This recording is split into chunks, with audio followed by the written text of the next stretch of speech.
space. This is where EFA, the Editorial Freelancers Association, has its regular chapter meetings and other events on a pretty regular basis. And we're glad to have ASBPE along with us here. And I know we've done some things together in the past, but quite a number of years ago in the past. So it's great to get together again, join forces, have a great time.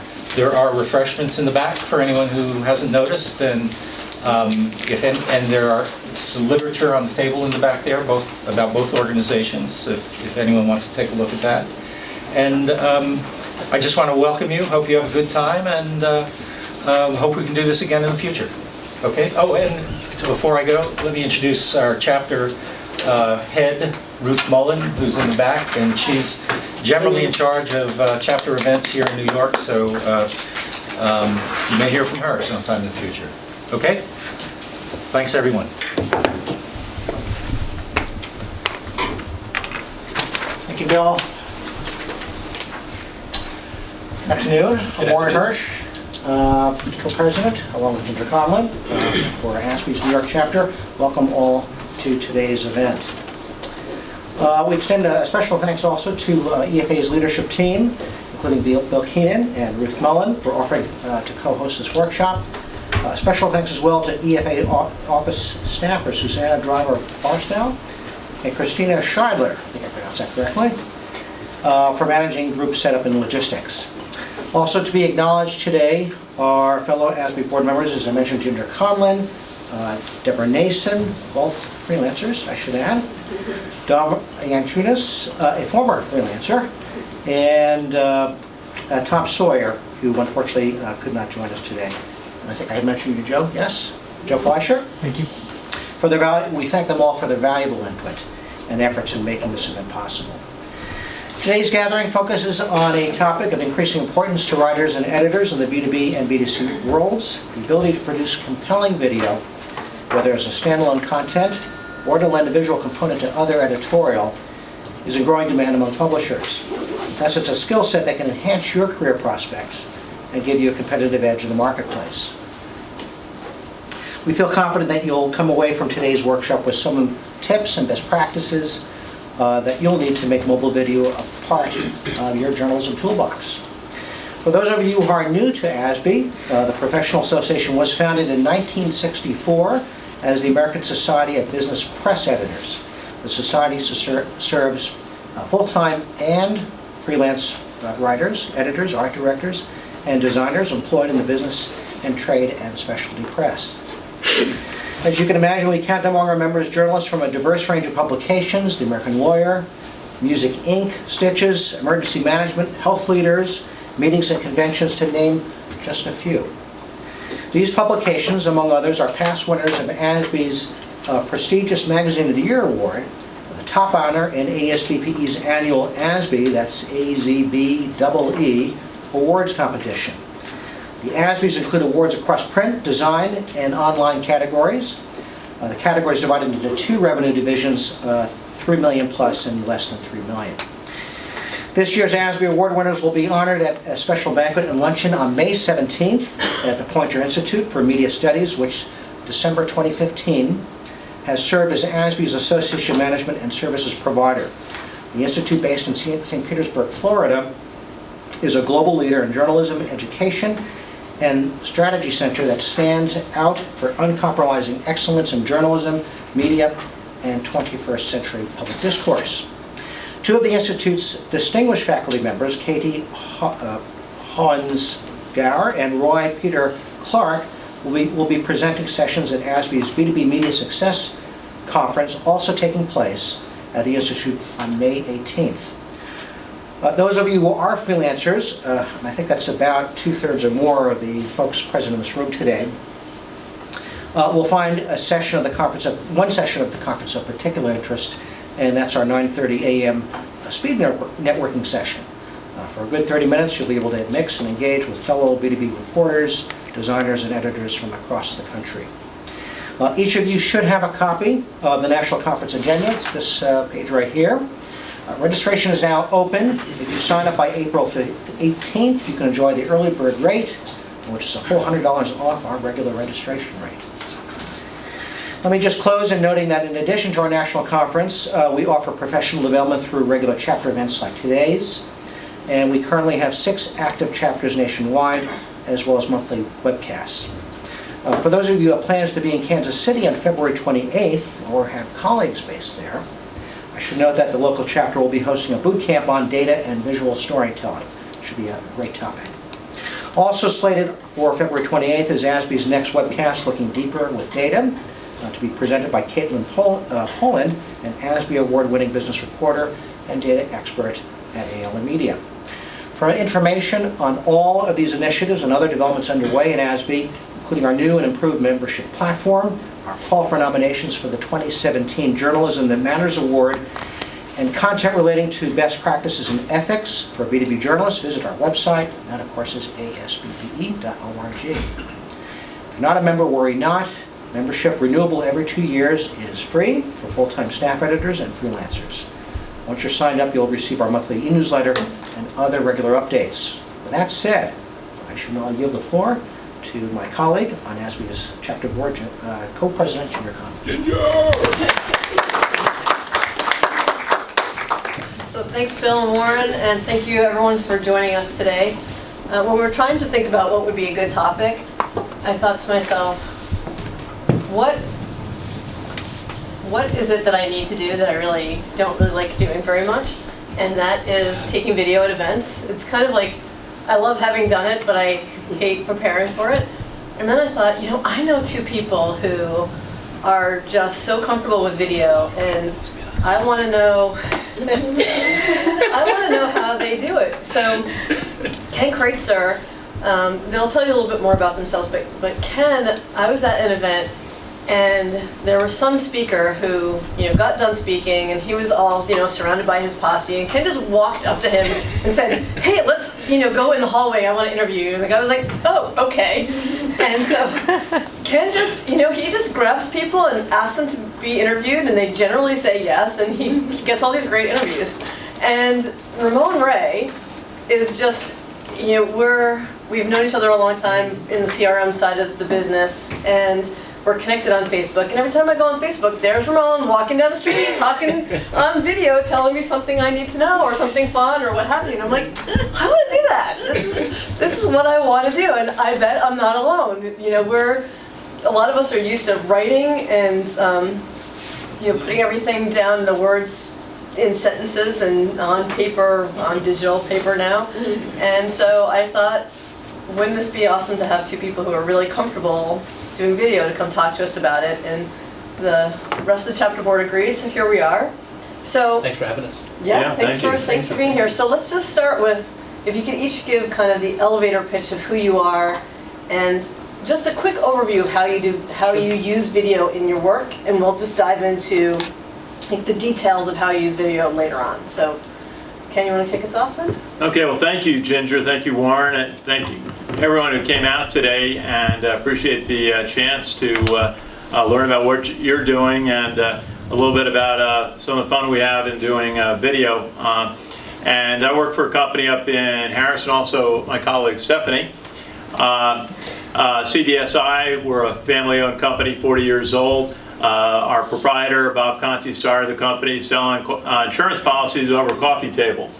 And he got into basically group business and selling through banks. And today we provide benefits to about 1,500 banks around the country and hundreds of, really a very large base of customers in the credit card and debit card field. And I did some broadcasting in college at Providence, mostly sports, and didn't do anything for 25 years. And then I sent a press release to WVOX Radio in New Rochelle. Bill O'Shaughnessy's the owner there for 50 years. And they said, could you come in and talk about Memorial Day plans for your veterans organization? So I did, and ended up, I've been doing a radio show every Monday at 2:30 for almost 10 years, where we have great guests from veterans, members of military, authors, historians. And one day we were thinking, boy, West Point's got a football game on Saturday. Maybe they'd call us and tell us about the game. So for the last 9 years, I've been covering Army football, and it's a great time. They finally beat Navy this year. And really from that, we go to there's a media day before the Army-Navy game every year down usually in Philadelphia or Baltimore, where it's been in recent years. And the sponsor of the event is USAA, a very large insurance company, serves the military primarily. And so they asked me to interview the senior military executive of the company who attends. And so a couple of years ago, 3 years ago, they said the new gentleman was Admiral John Byrd. So I said, I'd look forward to meeting him, doing an interview. So we find a spot, and so I decided to do video of the interview. And I asked Admiral Byrd, what'd you do in the Navy, sir? And he said, commanded the 7th Fleet. And then I said, what do you do for USA? He said, well, we run the service we provide to all military veterans and active duty military. And then we got into, well, your company's got a great reputation for customer service. How do you do that? And what are the products and services that your company offers? And how can someone reach you if they're interested? So we can, and that was about, 5 minutes worth. And that's great rapport. And so we were able to put that up on our website. I do a lot of work with the American Legion. And so we were able to send it out there and write it up as part of our YouTube series on the game. And so from that, I realized I could go to some of the trade groups that we work with. We work in a lot of the direct marketing. That's called more of the data and digital field. So we work with the New York Direct Marketing Club, the Hudson Valley Direct Marketing Club, and interviewing some of their speakers. And the organizations value it because it gets some exposure for them. And the speakers like it because we'll simply say, well, maybe there's 50, 70 people at a luncheon where they're giving a talk. If I can do a little summary video, 5 minutes worth, 4 minutes worth, highlighting a couple of their points, that's something that expands their audience because maybe 300 people see the video. And so it expands their audience of the people that the message is going out to. So we've been kind of growing, and we get nice invitations, and so it's been very helpful, builds relationships, and we always learn. Because when you do it, you always ask a very basic question. Tell us about what your company does. Very basic. And what trends do you see? What services are you providing to your customers? And so very basic. You start at the beginning, and if they like it, what invariably happens is 2 months later they call up and said, hey, do you want to do another interview? And then you got a relationship, and it's really working well. So I want to hear from Raymond. Yeah, sure. No, and I think just to thank you all for listening. Thanks for being here. Again, none of you have walked out yet, so that's a good thing.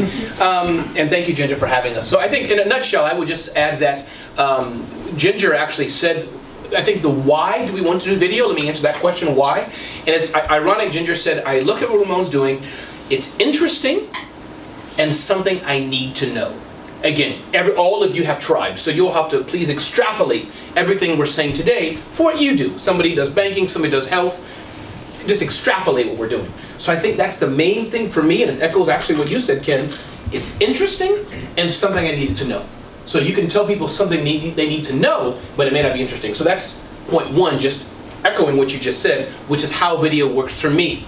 Some of the results that have happened leading into a bit who I am, I can't say it's all because of video, but I think the body of work I've done, video is a big part of it.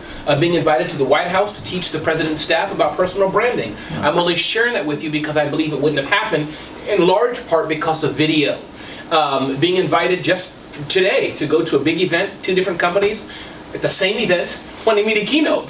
So how do you solve that? So that's been a nutshell of my career, but I'm your brethren, by the way. I'm a freelance writer. I've written for Inc. magazine and Inc. magazine, Entrepreneur, and many others. So I'm a freelance writer to a degree. I launched my own print magazine. Did I just say print? I did. Yeah. Print magazine. It's been a 3-year journey. So I hire writers. In my blog, smallbiztechnology.com, I've written thousands and thousands. I think the WordPress thing says 10,000 plus articles that I've written, all with guaranteed typos and spelling errors, I promise you. So that's a little bit about me. A writer, a journalist, but most importantly, I'm an entrepreneur. And I create stuff to help small businesses. But video has been a big part of what I've been blessed to do over the years. Some big things, and not because I'm anything, I'm just sharing it with you. These are some of the results that have happened to me. So video works. And my encouragement to you all today, I think that you can use video to advance your own careers. somebody might hire you seeing what you've done, or as I was talking to the gentleman there, is that you can use video to increase engagements in the content you have. So how did you get so comfortable using video? I mean, Ramon, for you, literally you walk down the street and or stop your car and do a video. Yeah.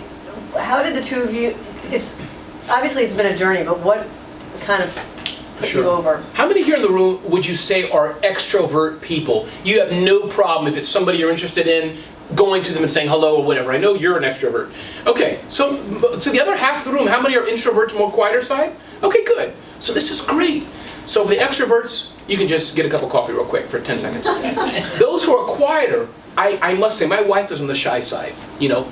So Ken and I obviously have no problem with that, and I respect that. It was hard at first, Ken, I must say, but I didn't appreciate it. You know what I mean? I didn't, as a husband, I had to understand my wife's not cool with me walking outside with an afro wig on. She's not cool with that. So point being is that I think to get over it, you have to purpose why you're doing it, if that makes sense. You know, if you're not interested in just like eating healthy, it's not going to work. So I think that's one way to help I've found. You have to really determine, I need to start video.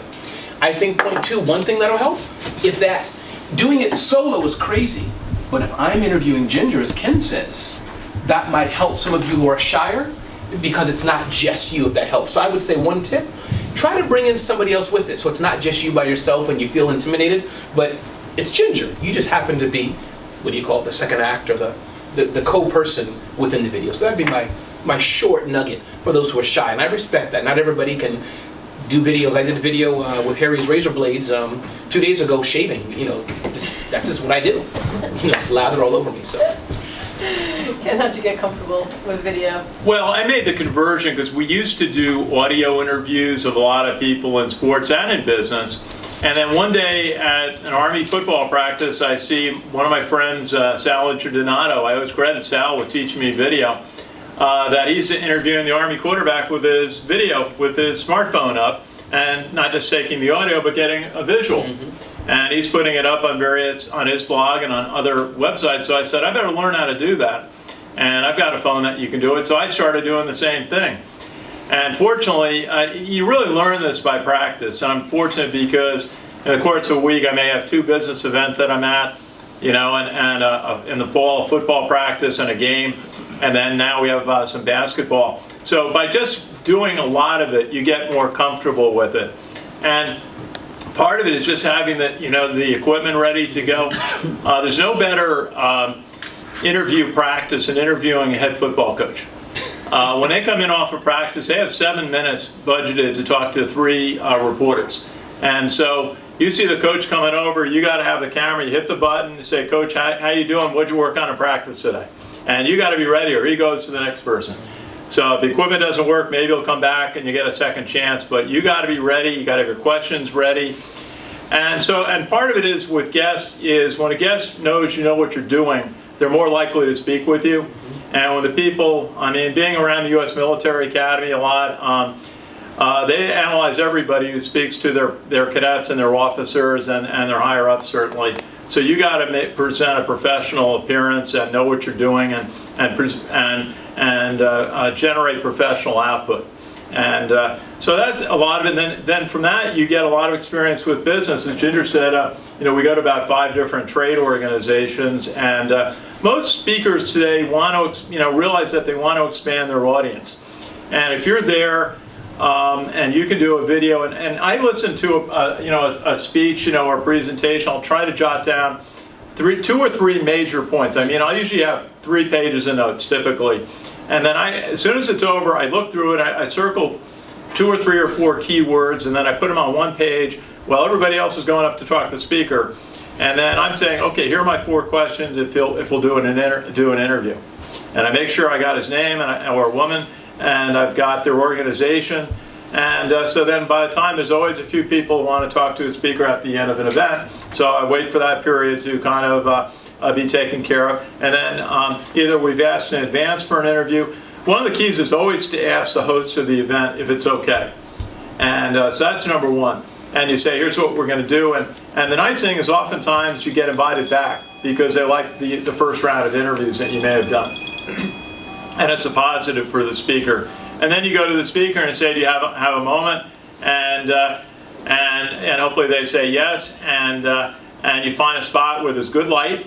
Light is key for video, and you're always looking for a background, and hopefully, more and more sponsors of events have their ID prominently on a wall, so that you can use that as a background. Sometimes you hear a call, it's step and repeat. You see it all the sports things, all the press conferences. And you see more organizations doing that because they realize more people are going to be there to take photos and to do video. So, you try and get a good background, but the key is to have good light and then be ready to go. Normally I can get it done in one take. And then you always want to make sure you know how to pronounce the person's name correctly. And if it looks like a difficult name, I always say to the person, please pronounce your name for me. I don't try to mispronounce it and have them correct me. I just say, please pronounce your name for me, and then I make sure I know how to say it if it's a difficult last name, because that's half the battle, is getting a person's name right, and that's part of respecting a guest, and then getting their company name right, so then it's just goes very smoothly, and you build relationships, and the best thing in the world is when next time they'll say, yeah, let's do it. And let's make sure we do an interview after the talk today. And Ginger, I just want to add that your first interview will be miserable. It will suck. Your mother won't even watch it. That's okay. You keep doing them over and over and over again, and you'll get better. Because that's one comment he said. The first one, it's going to be bad. That's just the bottom line. Get over it. Yeah, you might want to just practice on friends and family.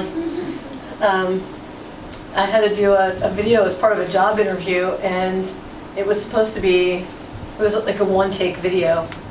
It must have taken me like an hour to, get every single thing right for a 3-minute video. Because first it was 6 minutes, and then I had to cut, what should I cut out, and where should I sit so the lighting is right, and the sound had to be important, and I had to memorize my 3-minute speech, and so sometimes you just gotta test and learn. So, Ken, you do a lot of your interviews at events, and that makes sense, and then we see the evolution for you. Ramon, what made you decide to do all these videos on the move? Sure. Yeah, it's a good question. So I do a lot of video. I was coming from an event. So I do a lot of video. Y'all are editors. What's the big word? Extemporaneously? Extemporaneous. I love that word, but I have no clue how to say it or spell it. So I think that for me, and again, you all have to deal with this as you do it, but I have a personal brand. So I make my living by working with large brands and sponsors. So for those of you who deal with that, I do that, Ginger and Ken, because it builds my brand. So those who are saying, wow, Ramon's showcasing his day, not his life so much, I'm not doing what he's saying, look at my cat, but his day. I may do video about being here today. Again, going back to what we said, always, it's informative and it's interesting. So I do that because people are watching it. The big companies, the brands I work with, Dell and Microsoft, Verizon, AT&T, they're seeing this. And they're thinking, wow, if this dude can do a video like this walking down 47th Street in the snow getting splashed on cars, he can rock our stage, and we'll hire him. So that's one of the reasons that I do that, these videos showcasing who I am in a natural setting. And again, I'm not, for example, your workshop person. That's not me. If I was a 3-hour type of workshop person, it'd probably be more polished. That's not what I'm skilled at. My skill is on the fly, not imperfect, but fun. So that's what I show. So do the two of you feel like the man on the street video is okay? Like it doesn't, not every video has to be the polished, perfect brand For video? me, yes, absolutely. But again, it depends on, here's Ken's view, I think it depends on what you're doing. I'm making it up, if I can use a gentleman who's with the banking magazine as an example. Your clients, I'm making this up, so let's say it's financial. They don't want you laughing, being silly, having typos. Oh, was it $1 million, $1.1 million? I'm not sure. That's bad for your brand, if you get what I'm trying to say. So for this gentleman, it probably needs, I'm guessing, it needs to be a bit more polished. But let's say it's another type of brand or magazine, you can get away, maybe with saying a name wrong. Your advice is point on, but maybe you can correct it midstream, as I've done, because my audience, my peeps, that's the Ramon brand. So I would answer, I don't think there's a right or wrong. You just need to know what your audience wants, I think, and who you're serving. As he mentioned, let's say the Army or other things like this. That may be one segment, you better get it right. Better get it right. But for some audiences, they may hire you because they know it's not going to be perfect. And that's another market for some of you freelancers. More and more of these bigger companies, they can hire people to get it done right. But they hire me when they want it to look imperfect. And it's not intentional, they just know I make imperfect mistakes. So. Yeah, I live in the world of perfect. And, you know, I'm a little different. Ramon's got a great personality and sense. I'm all about the guest. I learned out doing radio. I sometimes do, you know, a lot of talks, and I learned in the radio, let the guest speak. Right. You know, if you have a notable person who's took the time to, you know, call your show or to do an interview with you, let the guest speak. And sometimes you have to develop a question. You know, that's why, like, I'm in a press conference, I give longer questions than somebody else who does very short questions just to get the speaker going. You know, that's part of it, because a lot of what we do is what you might call content generation. And we're trying to do a video that we can send 5 different ways. I mean, we're going to, number one, do a video. I put it up on YouTube immediately, so I have it, so I can't lose it. And then from YouTube, you can very easily go into Twitter and LinkedIn, almost immediately. And then I can download and go from, the video is an MP4 file, and I used to convert it to an MP3 to go on the radio. Now I know I just have to plug it into my laptop, and I go from YouTube onto WVOX on our show. You know, it saves a step. Always like that. We do a lot of things, kind of on our, especially on our military side, we do a lot of things on Facebook. What Ramon's going at, I'm kind of curious at, is if you go into like Facebook Live, which is what everybody's going to right now. It's really grown this year. Periscope's a factor too. But, now, I mean, a lot of trade events, they'll have it on Facebook Live. And that's a factor, you may want to do. A lot of our things are very staged, and we're dealing with either, senior people in companies or senior people in the military, and you got to get their name right, and you got to have everything perfect if you're going to go out there, because they're going to let you know if you don't have it perfect. And but that's the the level, and it's we like to work in that field. We get a great privilege, so you got to get dot your I's and cross your T's. And if I can add, that's another thing for the timid people, I think, as you said, you don't have to speak a lot. That just happens to be the gift that God's given me. But I think for those of you who are on the shyer side, I'm interviewing this young lady here. She's the expert. I just say, what's your name? What are your 5 tips? You thought when I do this meeting, I'm speaking very little. I've asked 5 quick questions. She's filled, as you said, 90% of the space. So for those of you who are maybe shy or quieter, in any case, that's a good interview style, as you all know. But my point is, you don't have to have it conversational. They're the expert. So that's how to break a little bit out of if you're shy. Just ask 3 smart questions and be done. That could be your video. Yeah, I think I usually say a 3-question interview goes quite well, unless you get some very short answers. But typically the person who's a speaker at a lunch event or a salesperson tends to be verbal and will give long answers. You like to have 45-second answers ideally. And then sometimes I'll ask a question, they'll bring up a point in their answer that I'll want to develop a little further.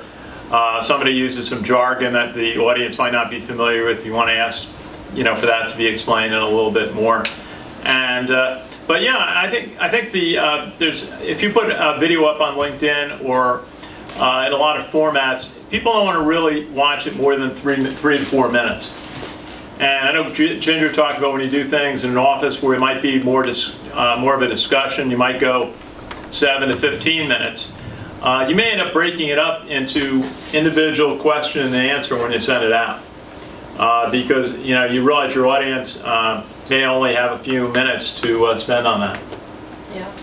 Yeah, I've found that sometimes you can ask, especially if you don't want to be on camera, you can ask the question before you turn on the camera, and then ask the person to say their name and the question, and then say the answer. So, That's great. Hey Ramon, I'd like to know why you like to wear blue shoes on Tuesdays. And then I turn on the camera, and Ramon will say, hi Ramon Ray, I like to wear blue shoes on Tuesday because they're so colorful. And then you can take like a few of those people and put them into one video. So it's, but along those lines, Ken, you had, when we were talking about this at the last event we were at, you were saying that sometimes you have like the question that breaks the ice. Can you talk a little bit about that? Well, you want to get the conversation started, and I think sometimes I forget to say good to see you and thank you for your moment as a first question. But you want to ask something to get somebody talking on a comfortable basis. So you want to either point to a major point, and what that means is if the discussion, stay on the topic of the day. Don't go to something completely different, but stay on the topic of the day, unless the person says, I really want to talk about something else. But stay on the discussion points for that day and earn the right to have another talk with that person, maybe on something else. But you want to get the guest comfortable. The best thing in the world, I interviewed a Coast Guard officer last week, and by the end of I think one of my last questions was, tell me about your career in the Coast Guard. And then I said, thank you for your service, and thank you for the service of all the members of the Coast Guard in the New York City area. And he smiled, and I said, sir, great to have you with us today. And he was smiling at the end of the interview. So I know he's going to be happy, and he'll go back to his PR person and said, that person I talked to last week was good. Mm-hmm. And you get invited back that way. So for the two of you, video has really become kind of a core part of who you are in your roles. What's something that obviously it's helping you advance in your careers, right? So now you have dueling keynotes at the same event, and Ken, you're getting asked to video at more and more places. So what do you feel is like the most rewarding aspect of having kind of conquered video and made it part of your mix? You want to kick us Sure. off? I mean, I think for me, I love what I do. I enjoy sharing and helping people. I really love it. I'm blessed to wake up every day and travel around the world and help educate people, whether here or other places, so I love it. So I think video for me helps to extend that.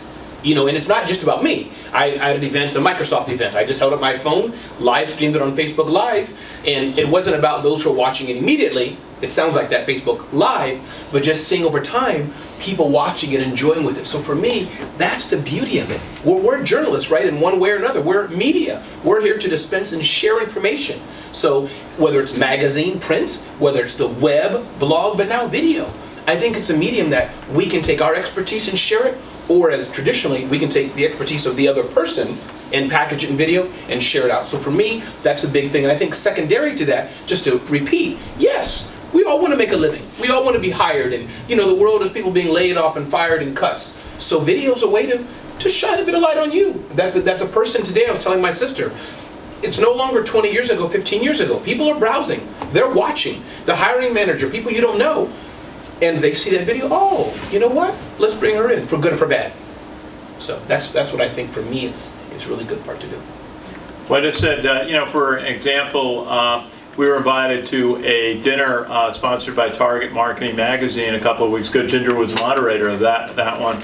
And that's, basically they want, for the big brand representatives to be there in the financial business.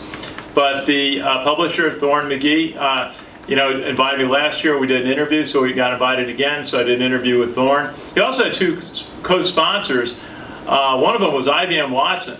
And the representative of IBM Watson said he'd do an interview because he had a chance to explain how that program is working. And then there was another sponsor was a fintech company. So all of a sudden, and I did an interview with their representative. So all of a sudden, I've learned about these two companies that are notable, and now I've got relationships with them. And it was funny in our staff meeting the other day. We were talking about topics for our next newsletter that goes out to our client base, and we said we want to do something on fintech. And a lot of us have to learn about it because it sounds like jargon for something we've done for a long time, but under a new label. But now all of a sudden I've got a couple of places and a couple of individuals to call and to get more in-depth information on that. So, we're able to, by even going to a lot of the events, able to share the knowledge, the highlights with our staff in the office who may not be able to get out to the events. We can share with our clients through different media, through our website. So it's really been very rewarding in that way, and you just meet some wonderful people along the way. Excellent. Oh boy, Ginger has the keyboard in her hand. I have the keyboard. If you're any Also, children in the room, please just step now. I'm going to go. I'm going to have the two of you talk a little bit about tools. Sure. And while you're doing that, I'm going to go to YouTube and Facebook. I was like, what are those sites called? And so we can show an example of some stuff that you've done. Yeah, so some tools for me. I mean, if it helps, I think I use a tool for Android. I think those of you iPhone users may have more resources. I'm an Android guy on a PC, to put the context. So for me, there's a tool I use called Magisto. I recommend everybody buy it and download it. I have no stake in the company. But M-A-G-I-S-T-O, M-A-G-I-S-T-O, M-A-G-I-S-T-O. It's a great, I say it because third time, it's a great tool because you can shoot video. It's easy to shoot video one time and hit submit and put it up on any platform. Magisto enables you to, I'm interviewing Ken, I interview This Ken Kraetzer, welcome to my YouTube That's page. okay. I interview a few other people, and then I can put the videos together to make a package, as it were. So that's what Magisto enables you to do. It's hard to do that on a phone, while you're on the road. But if you have a few short clips, like you plan it ahead of time, hey, I'm going to a meeting today, I'm going to see Ken, let's see what he has to say, stop video. Then I interview Ken. Now I can bring those together, and Magisto does that. So that's one tool that I like. In addition, I know Ken has a lot of gadgets and things on his phones, which I recommend. As you start doing this, Ken can probably address it more, but you start getting things like this, tripods and things, it really helps improve the quality of your video. Magisto only for Android? Probably is for iPhone as well. And it's Ken Kraetzer. Sorry. It's okay, good. Do you want to talk about tools and then I'll hit play? Yeah, I'll just show you, one of the things that we've, the phone by itself is a remarkable tool. Tom Friedman, in his book, a new book, Thank You for Being Late, says there are two breakthroughs that are revolutionizing the world. One is iPhones, smartphones, the other being cloud computing. And so they feed on each other. But when we started doing video, I learned a couple of things that are fundamental, is hold the camera at eye level. I was holding it down here for a while, and then a public relations executive in the Navy said, Ken, hold the phone at eye level. And there are times when I have to interview offensive tackles on the football team at West Point, and you got to get the phone up high.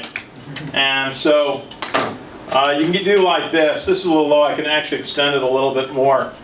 But when my video got much better when I started putting the phone into a monopod like this, hold it like this. I actually found a little light that I can use, and that it always, any extra light helps. And then we have a plug-in microphone that really is vital. This is called an iRig microphone. The key is that the prior microphone I had, you had to restart the phone every time you put the microphone in. Wow. So you're making small talk to the football coach or the business executive while you're waiting for the phone to turn back on with the microphone accepted. But this one you don't. We also have our company flag. It's called a microphone flag. And this gets our brand out in front. Because oftentimes on YouTube, you can put your own thumbnail photo that is going to be what's seen by when the video is just up on the screen on YouTube. And so I always pick a photo, an attractive photo of the guest with our microphone right in front of him, so my boss can see the CBSI logo right there when he checks it. And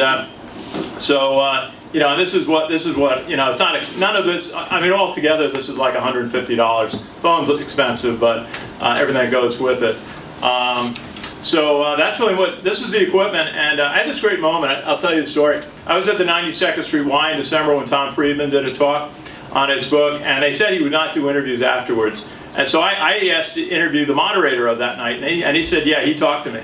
So I'm waiting for him. I got my equipment ready to go, just like this, and Tom Friedman comes walking over.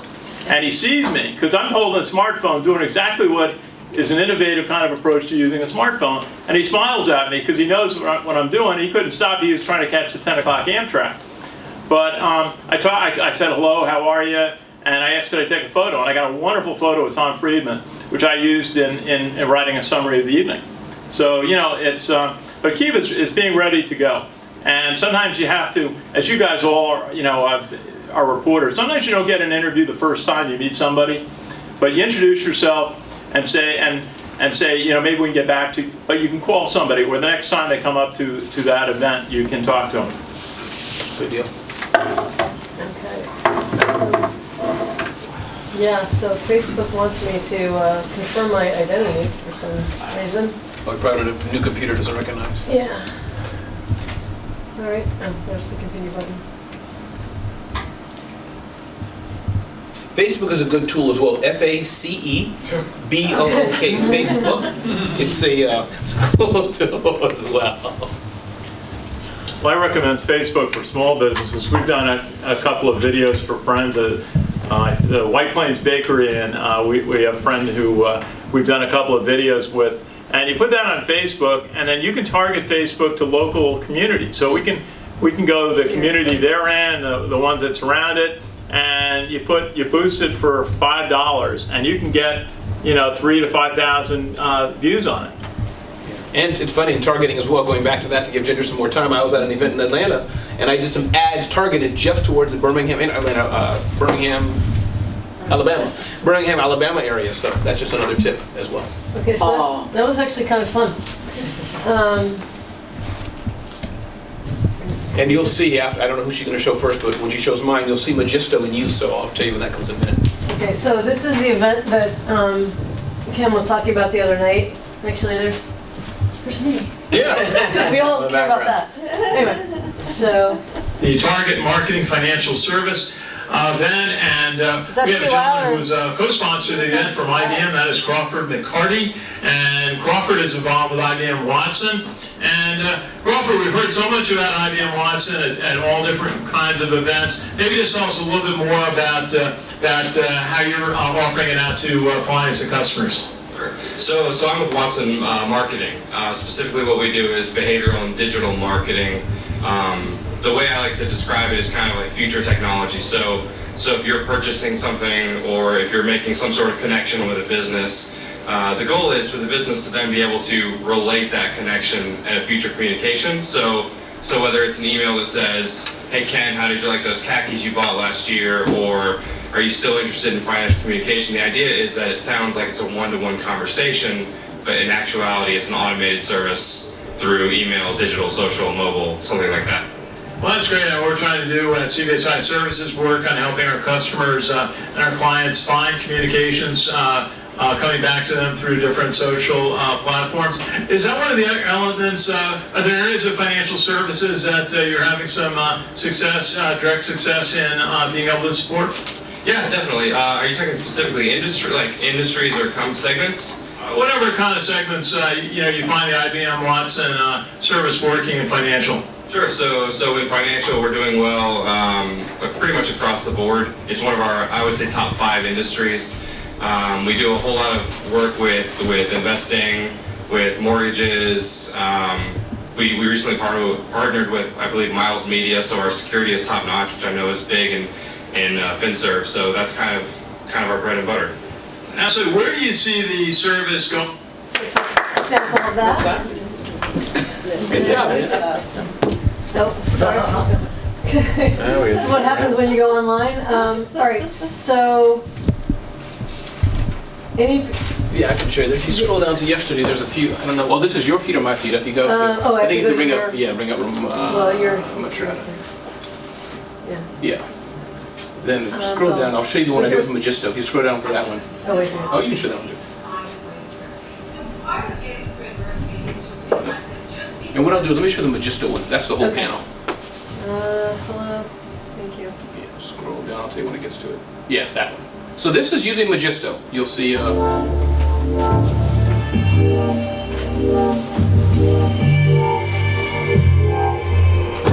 this is a Microsoft event, part of New York Entrepreneurship Week. I just put together a summary video. We're in New York City. Had a great day today, attending a Microsoft event all about the power of entrepreneurship on the occasion of National Entrepreneurship Week. Why am I holding this bag? Well, because it's the bag I got at the event. We heard from Wix, we heard from Yelp, we heard from Lately, an app to help you with your marketing. We heard from Square, many of the companies that are really there to help entrepreneurs start and grow. So this is Ramon Ray. Check out some of the interviews I got at the Microsoft event. Here we go. And you can This see is Ramon Ray. We're putting at together Microsoft video. National Entrepreneurship Week. And what's your name? I'm Carolyn Grass with Microsoft. This is Carolyn. So Carolyn, tell us something about all this that you wanted to know about today.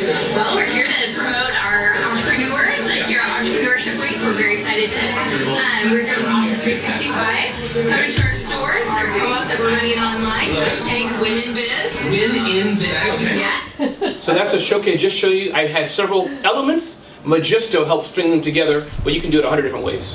What are you holding? My hand. I didn't use a tripod on that one. I should have, but I didn't. I just. That's just good And when you're walking down the street, you're just holding the... yeah. But that's the one where I told, who did I give the tip? I told you the tip, right? Remember I said that tip of that. Okay. All right. So. What's your password? Password It's only is- friends here. Come on. All right. So. Was that helpful to see our videos? And all right, so, and you can see, right, his, what do you call this thing? His thingamajig, his flag. So how it worked, and it was more stable. His video was actually more stable than mine to a tad bit because he had the tripod. So how about we open up to questions from you guys? I'm curious about captioning. Do you caption? Why or why not? I caption some of my videos. I wish I could caption them all, but I'm lazy. But I think captioning is important for two reasons. One, for those who can't hear, etc., to be kind to them. But captioning is important because people can see, can read what you're saying on video without turning on the audio. And I think, Ken, you can correct me, others who may know, SEO ability somewhere tied in though if you add a caption. But Facebook adds captioning, or YouTube adds captioning. Facebook, I think, can do captioning now. And for all others, rev.com. It's like $1 per minute or $2 per minute, something like that, can do captioning for you, rev.com.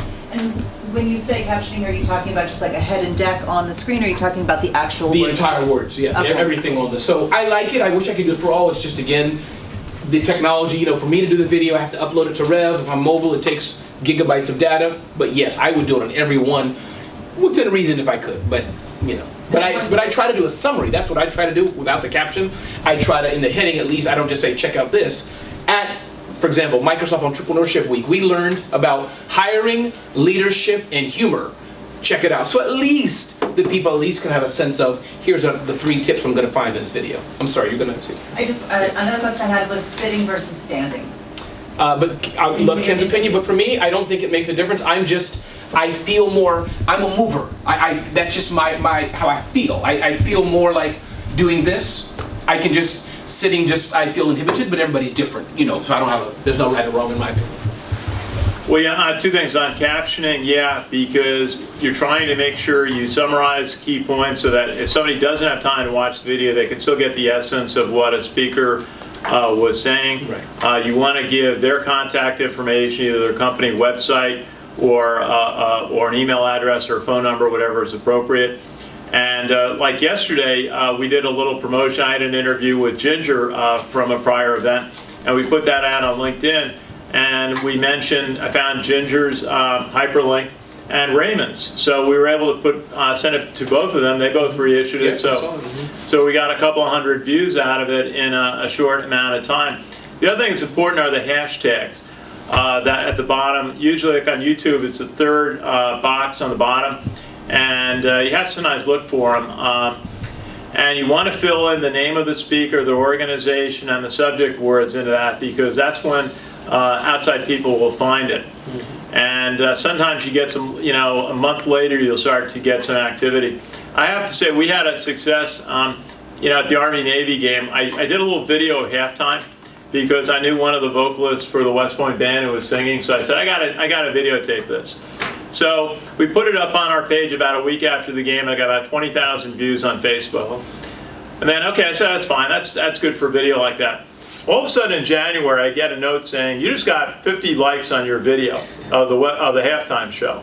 And what it was is that they were singing Lee Greenwood's anthem, I'm Proud to Be an American. And Lee Greenwood sung at one of the inauguration events. Everybody was looking him up. So we got 100,000, we were at 140,000 page views on that video. Wow. And that was just like, I said, well, no, I'll pass on getting a cup of coffee. I'll videotape my friend singing in front of 70,000 people.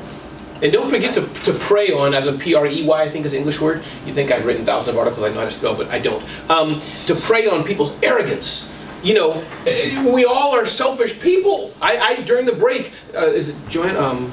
Stephanie. You know, I saw Stephanie was tweeting. I retweeted. I mean, we're all selfish. But if we all are selfish, the selfishness will help us all rise. My point being, I'm interviewing you. I could use email to send you the link also to the interview. You're going to want to share it. So my point is in a good way, tagging people and etc. As he said, we're all, there's too much content to look at everything in the world. But if I was tagged by Ken, I'm going to see it. I appreciate what he's done. I'm going to comment or like or share it. It rises his boat and raises, I don't know, my boat. So Any other questions? Yeah. Would you guys ever put a video in the middle of an article or a press release? Well, I mean, we're all trying to figure out how to be multi-platform, and a lot of things today. If you are on an online platform and you're writing an article, there's often spaces where you can put a hyperlink in, or sometimes under a keyword you can put a hyperlink to a YouTube video, and so some editorial platforms support that very easily. Depending on which one you're using. So you want to do that because sometimes it's hard to position a video. And a lot of times I'll take 2 or 3 sentences out of a video and that becomes an article. And then when you reference back, there's more in our video. But a lot of times people just want to hear the essence, a couple of answers, because they don't have time to click on it to watch, but they want to get the essence. Yeah, and I would say for sure, because I've done videos with Robert Herjavec, Shark Tank, and other videos, put that on YouTube or any other platform, knowing in WordPress that I have my team, like you've already mentioned, write the article text of the video. Now I can go both ways. So now I say, click here to read the article, and in the article I can just embed the video. So yes, I'm fully cross with everything. Yeah, I just posted an article on my site that had the author as a guest article, and he had this great video describing what he was talking about, and so like halfway down, just put the video in.